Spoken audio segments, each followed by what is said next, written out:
Welcome to the Alcohol Free Life podcast, brought to you by thesoberclub.com. I'm Janie Lee Grace. This is for you if you've quit the booze or you'd like to, or maybe you're just sober curious. I'll bring you tips and motivation without any judgment, and there'll be inspiration from experts, quit-lit authors, and sober heroes.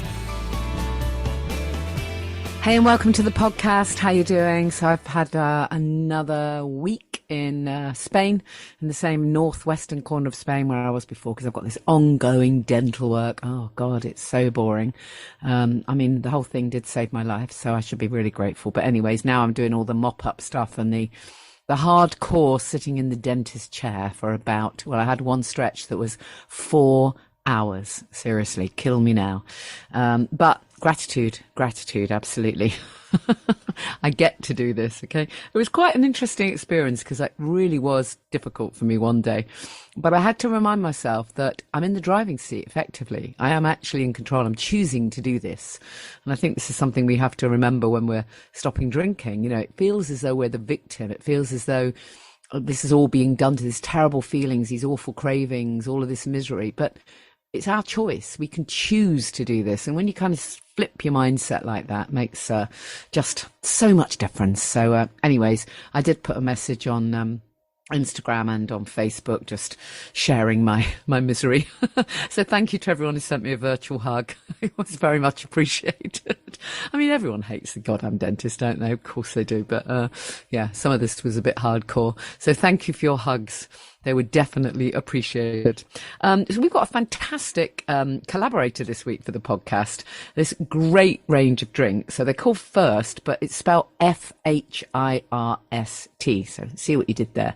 First range of all natural gut-loving sodas.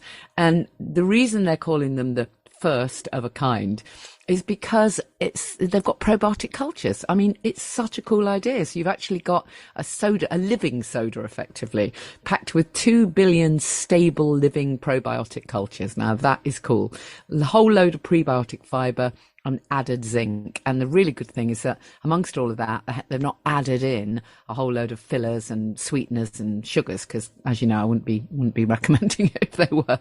So it really is a fantastic, great tasting, guilt-free drink, but it's a functional drink, functional soda, because it will help balance the gut microbiome, help with immunity, you know, soda with benefits, as they call it. So they're a great company as well. They donate 1% of their turnover to biodiversity projects, and they look funky, really funky packaging as well. So the brand are first.com.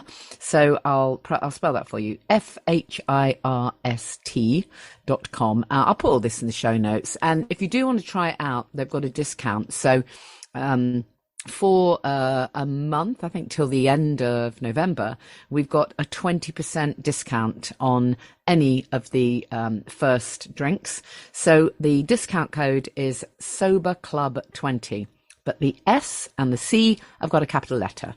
So capital S and a capital C, Sober Club 20.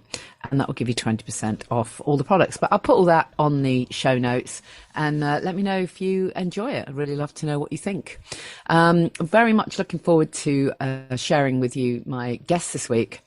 Jonathan, such an interesting character. Oh my goodness. I mean, just what an experience. The journey from darkness to dawn, as it were. I mean, everything is in there, you know, everything: addiction, trauma, health struggles, eating disorders. I mean, just absolutely everything. But wow, the transformation, and really, really incredible. So, yeah, looking forward to sharing this interview with you. I just wanted to mention, because I didn't mention it on last week's podcast, the whole Adele thing. Right, the whole Adele thing. I'm sure anyone listening who's in this kind of scene will have seen the posts that all the stuff around the media about Adele sharing that her expression was borderline alcoholic, and now she is sober. I think she said she'd been sober for just over 3 months, and her words were, "It's so boring." Please, Adele, please, for God's sake, seriously. She actually said, you know, "Oh, you guys drinking your whiskey, enjoy it, because, you know, I was effective, you know, I miss it and everything's so boring." I feel so sad for her, seriously. Really sad for her, you know, and the empathetic side of me just wants to give her a big hug and say, sweetheart, you're just not keeping your eye on the prize, right? You're not doing the work. You're not focusing on everything you're gaining. It's literally that classic thing of, oh, I've given up alcohol because I've got to. So you're telling your unconscious mind you feel deprived. No, actually, we are the lucky ones, the ones that choose to do this and are able to do this because we're focusing on everything we're gaining. There is nothing to lose and everything to gain. So yes, I have empathy with her. Yes, I wish I could give her a big hug and show her that life is so much better without alcohol.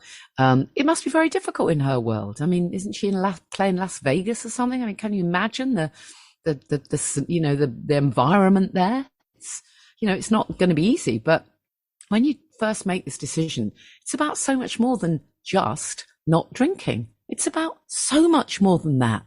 Yes, you don't drink alcohol, you drink other stuff, right?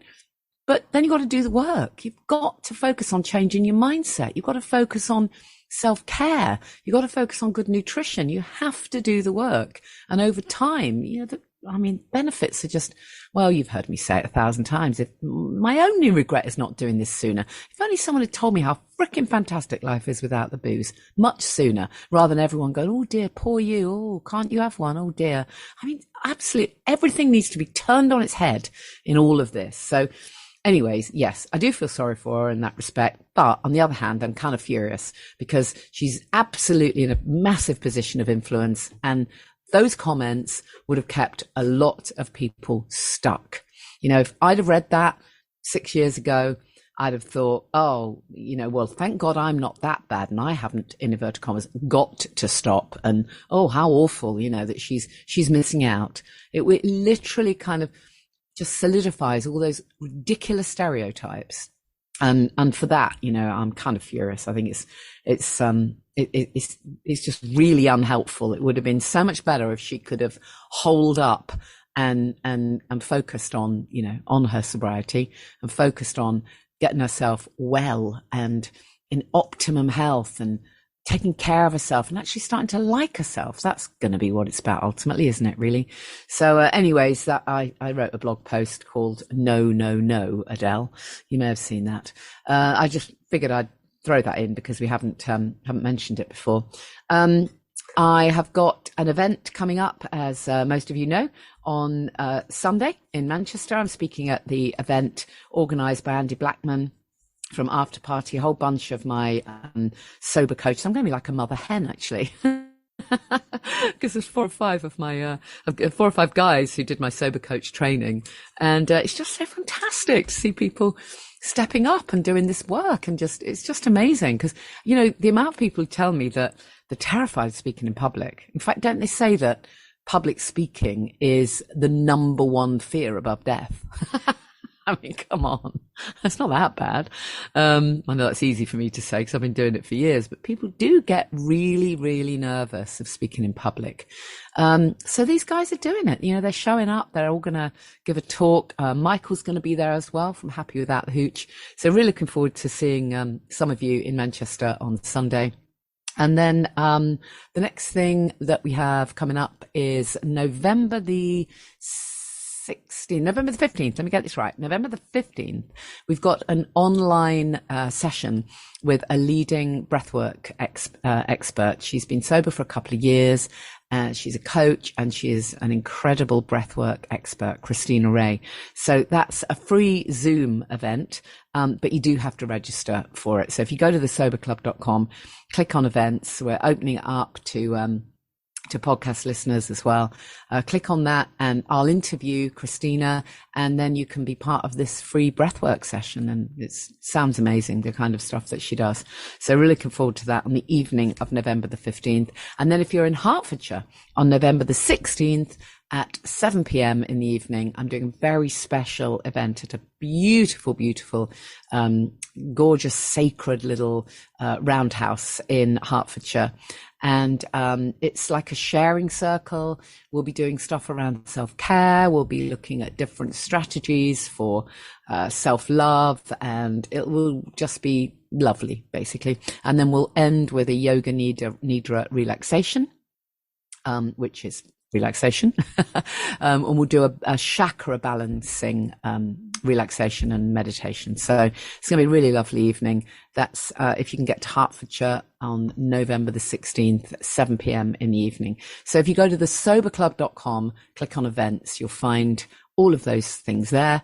I should have mentioned Champneys. Before that, Champneys, 4th and 5th of November, Champneys in Tring. Still got spaces if you want to join us.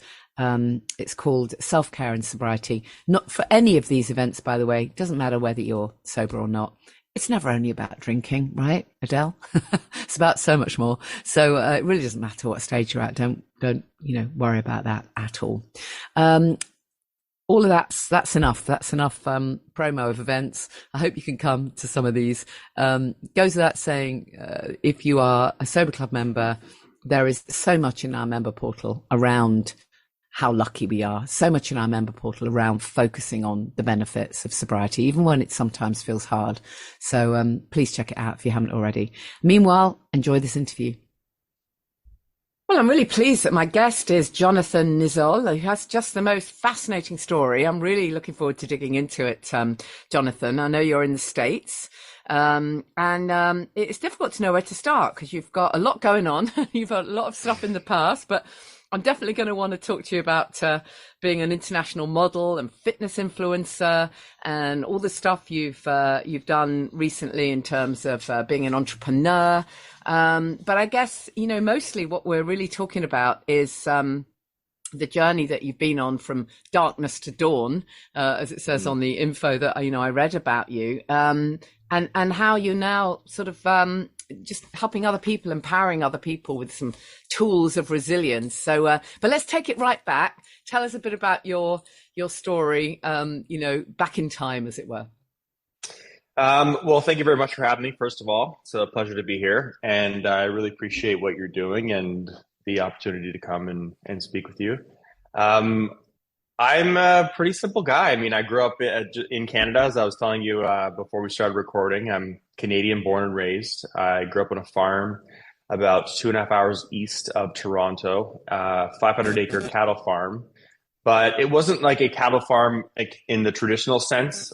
We raised show cattle, so they were like our pets. So they had wonderful lives. They were just always in the pastures, just like it wasn't like a processing or that kind of thing. It was, they were just, like I said, like our pets. But it taught me a lot about life and death and hard work and, a lot of life lessons that you learn on the farm. When you don't feel like getting up and a cow's having a calf at, 4:00 in the morning in February, and it's -40 out. I mean, you got to get up and go. So I loved it. And plus, growing up in the time that I did, I was completely disconnected electronics wise, and my parents refused.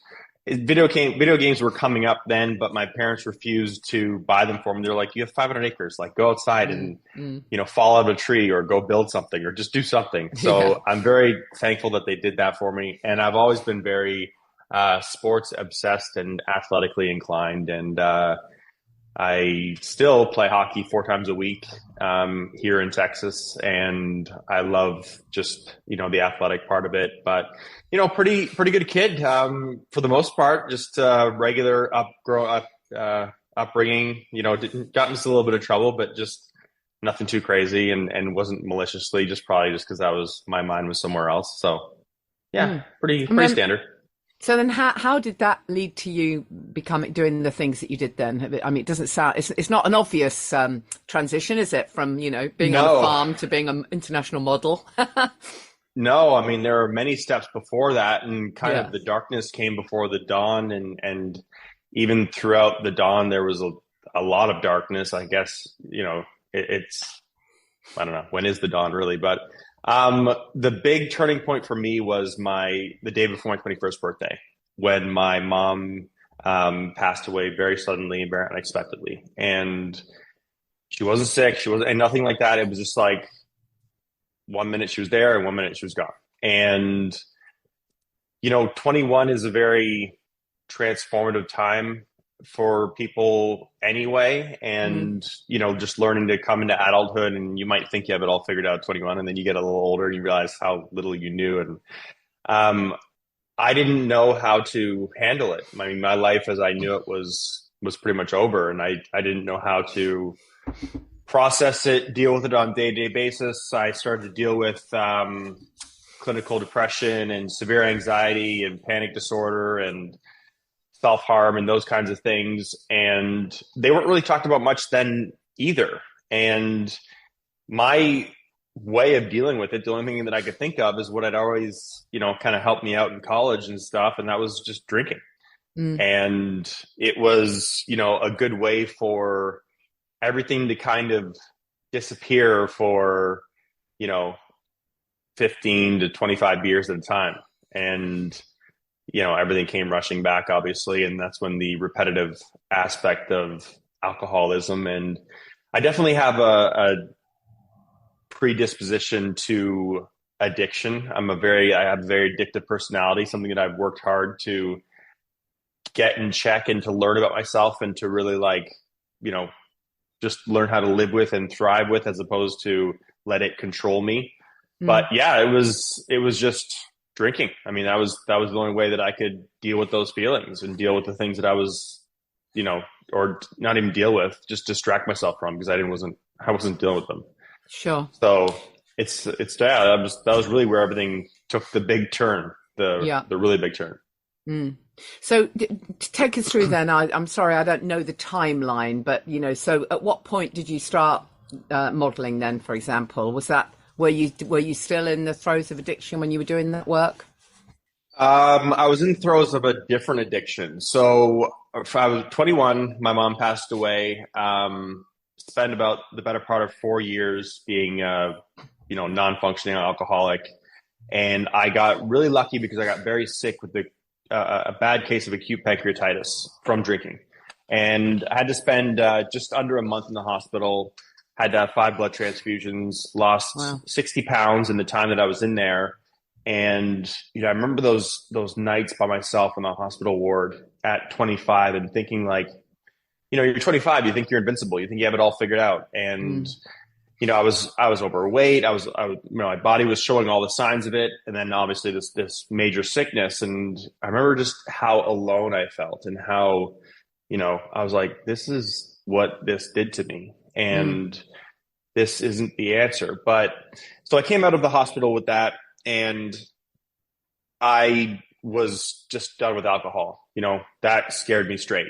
That was the push that I needed. I always say, like, when I was young, I grew up in an era where my parents spanked me, and it wasn't because they had a bad day and they were just taking it out on their, on their son.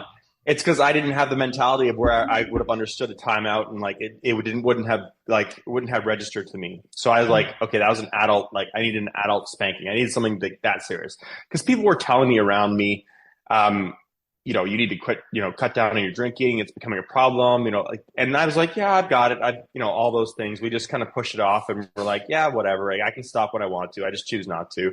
Yeah. And that was the wake up call that I needed, that stopped the drinking. But I didn't start dealing with the feelings. I didn't put them into check or start to really work on them. So I left the hospital, got into great shape, because now I wanted to learn about our bodies and how great these wonderful gifts we are, how they work, and how, to better take care of them. And I was playing lacrosse, professional lacrosse, and I had a career-ending knee injury. And now I'm 26, and I'm probably working out too much. And that's where I say where other addictions started to, it kind of spiraled. That'll be a constant theme throughout this conversation. And after the knee injury, I thought, maybe I'll try some modeling. My mom was a model in the late 70s, early 80s. And I thought, okay, I'm in decent shape now. Maybe I'll try some modeling. And I did. I went down to a couple agencies in Toronto and had some contract offers, and I started modeling at the age of 26. So I was kind of a late bloomer in that industry, but yeah, and I've been doing it ever since. So I'm coming up on, I think this December will be 15 years that I've been modeling. Wow. So Amazing. yeah, then that's where I guess that's why I got the modeling at 26. Hmm. But I read that along the way, as you say, there's various battles with various other addictions, and Yes. issues such as bulimia, which crossed your path, body Yep. dysmorphia, perhaps. So Yep. how did that intersect with your experience as a model? Then was that body dysmorphia very much connected with the whole modeling industry? What I mean, we know what we read about the modeling industry. Is it really very high pressured in that respect?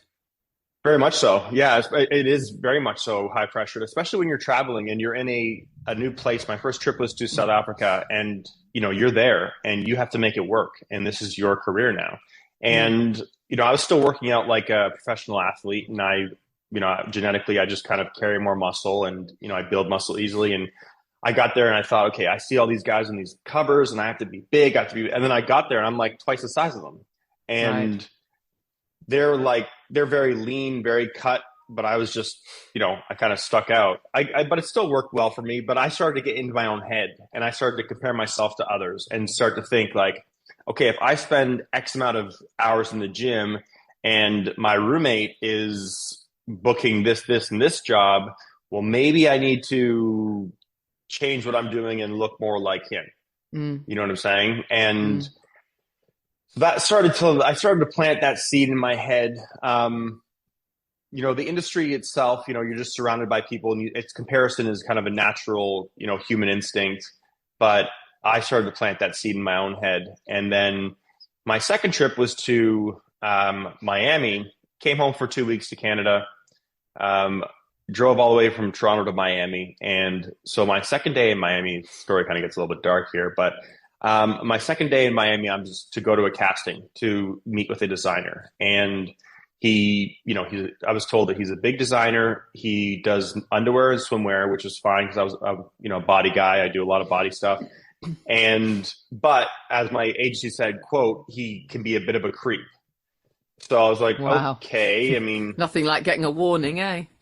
yeah, exactly. And this is like before the Me Too movement too, right? So Yeah, this is just yeah. like you're going to see this guy who's a bit of a creep, but if he likes you, he'll book you. Mm, So the casting, it was a go see, and it's just that means it's casting just for one person, and it was at 8:30 at night. It was at his apartment, and I just gotten there 2 days before. I hadn't even found a place to like a permanent place to live yet. I'm still in hotels, and I'm trying out some clothing, and he sexually assaulted me, and I remember because I've, just throughout my life, in sports and in life and stuff like that, when I was dealing with the passing of my mom and stuff, I had a lot of misplaced anger, and I always looked for a lot of physical altercations. So I know how to handle myself. I know how to mm, defend myself. But when I was in that position and when I was in that moment, I was just so taken aback. And then I thought, okay, now I'm going to beat the crap out of this guy. But then I was like, well, I can't do that because I'll probably get arrested for assault or attempted murder. And I just need to get out of this situation. So I got out of the situation, and about 2 weeks later is when the bulimia started. mm, When after that, and I think it was just like putting another compartment of mom passed away. Let's tuck that away. Being an alcoholic. Let's tuck that away. yeah, Body dysmorphia. Let's just tuck that away. Sexual assault. I'm like, okay, let's tuck that away. And all the confusion and feelings that I was feeling about that, frustration, anger, all of like I wish I would have, and all that. yeah. So yeah, and I did it like I always say that I call myself what I would say as a functioning bulimic. I know there's no thing as a functioning anything, but I would eat my normal meals throughout the day. Mm, mm. And I'm great, as most addicts are, at making sure, everything Yeah, on the it's outside hidden. looks like Yeah, it's yeah, yeah, completely, yeah. yeah, So I would eat all of my meals throughout the day and get my yeah, nutrients in. But when I yeah, needed that release and I was alone with yeah. my feelings, is when I would just get a whole bunch of food So and then sad, just honestly. get rid You of it. hear these stories, so many. And did you not, was there anybody kind of looking out for you? Anyone that you could share this stuff? I mean, looking back, what could have helped you back then? Is there any support that could have helped you? I don't know. Not, I don't, I, That's a good question because I was very insular. I wasn't Mm, like nobody knew this stuff, and I've only recently started talking about the eating disorder and the sexual assault, like yeah, recently, like within the yeah, last year. I yeah. thought I mean, these were things that I would take to my grave. I'm going to say that, So, that's a really interesting part of it, isn't it? That there's probably been some guilt on top of all of that, guilt and shame, so that you've of kept course, that absolutely. hidden. Yeah. Absolutely. And that's why when I Wow. first started talking about it, it was like I was unveiling my secrets and shames because I was still feeling shame for it. And that's the thing. I don't know if these things were in place. Like I really appreciate nowadays how, these things are talked about more and people can feel like they can reach out more and more things are available for them. But I don't know if I would have gone down that route because of how I Yeah. was feeling about it and all those things. So it's really hard to say. But yeah, so then I just started, and that was a better part of 8 years of battling with that. And, Wow. Yeah. like that kind of that cycle of Yeah. eating all my meals. And then when I needed to not feel my feelings or I was alone with my feelings, then I could have some kind of a release. And then on And the outside, it was that everything looked great. Good looking, a everything looked model, great. successful, fit, everything going on. But Yeah. then that struggle, that battle inside. Wow. So what changed? What was the turning point? So I had about four drug addictions as well after that I dealt with because this is a better part of 15 years, the Mm, major addiction part of it. Actually, no, 20 years, but 15, yeah, 20 years. And it just came back to like I'd moved finally home. I was, traveling was a distraction for me. So I, moving around, traveling, and then, I picked up a number of drug addictions and I just realized I got to, my mid 30s and I realized that this plan that I had or this way that I had in dealing with in air quotes, but not dealing with my problems, it wasn't working. It mm, was making me a shell of a person. I felt like a fraud. I felt like what people saw on the outside and what they yeah. thought of me was the Mm, was the complete opposite of what was on the inside and how I felt about myself. yeah. And I had enough where, I was thinking about like, this is not the life that my mom would have wanted for me or that Yeah. I should have for myself or my dad who's still with us and I'm very close to.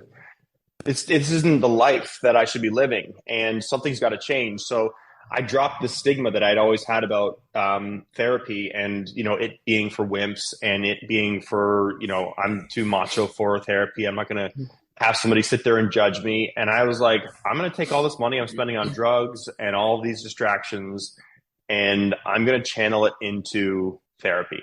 Yeah. And I'm going to, because there have just been so many signs, dozens of rock bottoms, along the way. And it just finally got to the point where I was like, this isn't working. Like my final addiction was to muscle relaxers, and I was taking 100 muscle relaxers per day, 50,000 milligrams of this muscle relaxing medication called methocarbamol, and 20,000 milligrams of ibuprofen. And it made me immensely sick, but I did that every single day.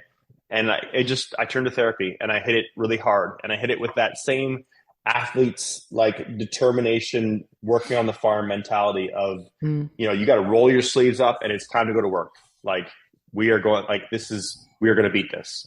yeah. And that's when things got really hard because, 20 You years finally got of, to look at it all.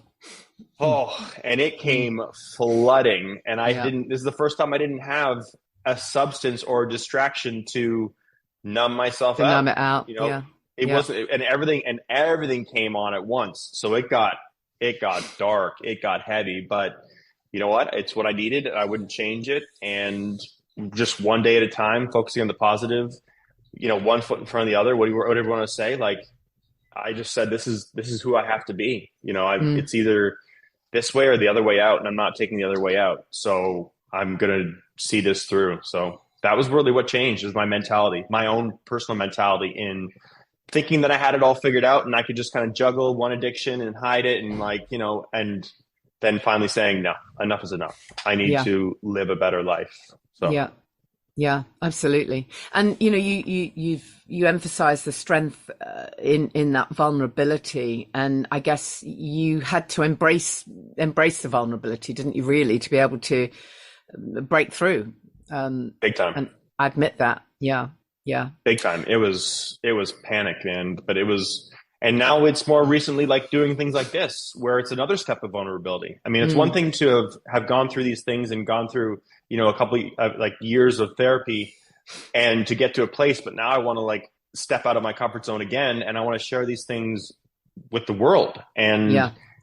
but you know what? Every time I do, I think, if I meet somebody like yourself who's doing great things and hearing your, what you talk about and the people you have on, and if my story can help just one person, then hey, man, it's all Mm. worth it. Well, And it helps me. absolutely. Yeah, And it, absolutely. I and mean, I it, think it really will help people, because there'll definitely be people listening who've got stuff yeah. going on that they're not acknowledging, barely even to themselves.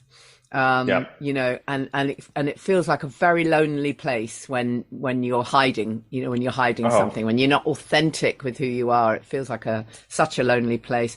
So, there are messages here of hope and empowerment, but what would you recommend someone who might be going through, various battles? Where can they start? What can they do practically to start to, even just think about building some resilience? Because ultimately, that's what it comes down to, doesn't it? I mean, I'm guessing that you would say, I'm guessing that a large part of it is be open to reaching out for support, right?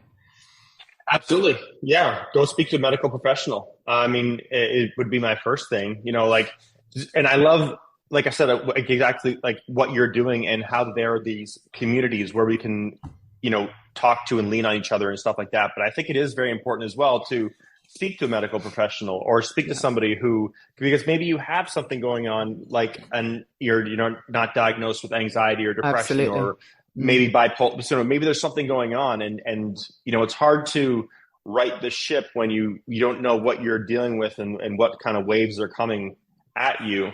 So that would be my first thing to do. And honestly, the biggest thing that helped me is, just the day to day focusing on the positive. yeah. Whereas, and I'm sure you know how exactly how this is, where you feel so alone. You're never going to live a quote normal life. It's just you've kind of resigned yourself to this is what, but there's so much positive around us. And if you look at it and like, say my little dog over there, for instance, just sleeping, she's just a little beautiful little thing, and just like that Mm. little positive little thing, or just whatever it is, It's just just gratitude, find isn't it, something. really, for what you It's do have? absolute. Yeah, It is yeah, exactly that. It is yeah, the gratitude. That is a yeah, big thing, because it's our own mindsets yeah, and turning those around. So those would be the two things I would say that to start with, and to look out and to reach out and follow inspirational people like yourself, and to lean on the community, because that's the thing I love about this community is it's so genuinely supportive, yeah. where people are just here without a, what can I get from this person, what can I do. It's just, hey, we've all been through this and we've all battled with the devil. Mm. Let's help each other out. Let's be For no other reason cheerleaders. than, Yeah, yeah, for yeah, no other reason than let's help our fellow human. Like, and that's a wonderful thing. I think it's to and the resource, especially nowadays with technology, to use and to connect with. yeah, totally. And then, with your work as a model and a fitness influencer, how has all that influenced your perspective now on um, uh, your body, on beauty, on fitness, on your self-worth? How has it all kind of shifted and shaped now? Because as we started off this conversation saying, the pressure in terms of things like modeling, but even if you're not a model, there's still just ridiculous pressure on, Oh yeah, well, of course. everyone, but certainly young people, to look a certain way. It's bonkers. It's absolutely bonkers. And you It have to be is. old and wise like me to be able to say that. But I can say that now as a much older person. I can just kind of say, oh my God, if only I'd been kinder to myself, and realized back then that you know, it doesn't matter. And this perfection that people strive for is such nonsense. What we actually need to do is begin to find a way to actually like ourselves, just exactly as we are. So what are your thoughts on all of that, having given that you're in a world that's fully focused on looks? Yeah, I couldn't agree more. And, to your point, I'm 41 now, and I look at the way that I was raised and how we were raised, and to look at what kids are inundated with now is just crazy to me. You couldn't give me all the money in the world to go back to being a child right now. So I have so much empathy and sympathy, and I with hoping these kids can really like keep their head straight. And honestly, the biggest thing that helped me in my profession and in my just acceptance of is be the best version of yourself. With Exactly. all your flaws and all your whatever. Like, yes, work hard, yes, eat whatever, do those things, but be the best version of yourself, because the more you try and emulate somebody else, like I was trying to emulate my roommates and whatever, there's already that person out there. Yeah. And what makes you beautiful, and forget about modeling, that's just a job, but what makes you beautiful and makes you special in the world is there's one of you. Yeah, and only exactly. one of you. So be the best version of you and embrace your flaws. And we all have them. And nobody is in the history of the world has ever been perfect. Nobody in the history of the world will ever be perfect, no matter what it looks like on social media. It's not all that glitters is not gold, but just focus on and be the best version of yourself and do things. Give yourself grace where it's due, but also, like sometimes if you feel like, and I think health is most important too. I don't think and I talk to like my clients about this and stuff too. It's like, it's not about becoming a model. That's just a job title. Like somebody who sweeps the sidewalks and whatever. It's about health. And I think just being healthy, and whatever healthy looks like, beauty comes in all shapes, colors, sizes, you name it. But it's, let's be healthy and be the best version of yourself, and try not to emulate others, and be true to yourself. So that's the biggest thing that's helped me in professionally, personally, you name it, I think. And even as a somebody in their 40s and looking at all this kind of stuff, it's easy to get kind of, like I said, inundated with this stuff myself. And it's like, okay, I got to pull back here. I've got to just like focus on and do my own thing. So yeah. And you must have seen some amazing benefits, since you've been living differently, as it were. And I think am I right in saying you also are involved in real estate investment? So you've kind of, you're an entrepreneur now as well. And I'm guessing that you would say, like so many people I speak to, who've overcome these battles, they kind of say, oh my God, I can't believe the stuff that I have the energy for now that I don't know that I would have been brave enough to do back then. I'm guessing you feel the same way. Absolutely. It's 100%. I mean, our lives take paths, and then, there's a fork in the road, and I'm not an impulsive person, but I'm not afraid to take a risk when it's thought through, and this led to that, led to this. And I would never have imagined that I'd be here and, be doing what I'm doing and have all these opportunities. And or my body would be working the way that it is, because I mean, when I was 25, I looked like I was 55, and I was going in that direction health wise. And you're absolutely right. The doors that have opened, and I'm a very big believer in when one door closes, like a career ending, knee injury, then another one opens. And, no matter what happens in your life, whether it's, the loss of a parent, which, still hurts to this day, whatever it is, there's a message. And there's something that we need to take from that, and we need to grow, and we need to move forward with, and really to help shape us into being a better person, and to find that message, and to really take our time, and not just be like, okay, that happened, and push it off. No, feel your feelings and grieve, or do, whatever it means, but really take time to find that message. And it's, when we make mistakes, because we're all inevitably going to make mistakes. Okay, I made a mistake. Whoops. All right. Well, what's the lesson there? Yeah. Exactly. It's about that authenticity, isn't it? And that sense of, okay, so I'm not perfect, but I'm who I am, and I'm okay with that, Whereas when we're drinking, when we're caught up in addiction, we never have that feeling of authenticity. So we're always on the back Never. foot. We don't know who we are. We don't know how we feel. Never. We're just, it really is as though we're being controlled by something else. And there's something just so powerful, Never. isn't there, about just being able to be authentically who we are. That doesn't mean we're perfect, far from it, but at least we're real. It's Yes. really amazing. Well, I'm just so grateful to you for true. sharing your story. It's really inspirational, and I know it will help so many people. So thank you so much for doing this. I really appreciate it. So tell us where people can find you. Maybe what's your name on social media, and we can follow you and stuff. First of all, I just want to say thank you very much for having me. I think, like I said, what you're doing is so wonderful, and I love this community, and the fact that you're genuinely doing this just to help others is wonderful. So I really appreciate being given the opportunity to come and be a part of it. Thank you. If anybody wants to contact me, you're very welcome. If anybody wants to contact me on social media, all of my social medias, Instagram, TikTok, and YouTube are all my first and last name, cool. Jonathan Niziol, Niziol for the English and Canadian listeners, and an Niziol for the Americans. Yeah, cool. Such a weird. And then on Facebook, it's Jonathan Niziol Official. But I love connecting with people. I love learning from people. I love receiving messages from people, and like I said, learning and just getting that, and just also connecting with people in the community and.